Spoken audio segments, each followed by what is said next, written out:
হুজুর জান্নাতের ভেতর আবার শপিং মল থাকবে কেমনে? প্রশ্ন আসতে পারে না? সহিহ মুসলিমের বর্ণনা, ইন্না ফিল জান্নাতি লাসুকান, জান্নাতের ভেতরে বিশাল এক শপিং মল থাকবে। এটা বোধহয় আমাদের বসুন্ধরা শপিং কমপ্লেক্সের মতো হবে, যমুনা ফিউচার পার্ক।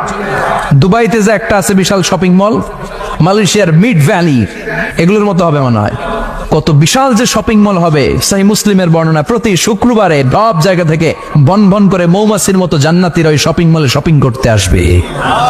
ইচ্ছে মতো দেদারসে পোশাক কিনবে, ইচ্ছে মতো শপিং করবে, টাকা দেয়া লাগবে না, ক্রেডিট কার্ড লাগবে না। সুবহানাল্লাহ পড়েন।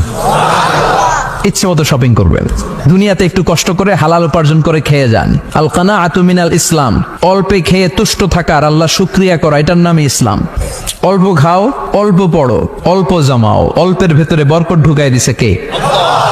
অনেকে দেখবেন অনেক খাই খাই নাই নাই করে, এটা যাদের স্বভাব তাদের কখনো বরকত হয় না। অল্প খাবেন, অল্প পড়বেন, আর হালালের সাথে সম্পর্ক করবেন। আল্লাহুম্মা কফিনি বিহালালিকা আন হারামিক ওয়া আগনিনি বিফাদলিকা আম্মান সিওয়াক। বিষ্ণুনবী দোয়া করতেন, আল্লাহ হালালকে আমার জন্য যথেষ্ট করেন, হারাম থেকে আমারে বাঁচিয়ে রাখেন। পড়েন আমিন। হালাল অল্প হলেও হালালে বরকত আছে না নাই? হারাম বেশি হলেও এটাতে কোনো বরকত নাই, ঠিক কিনা?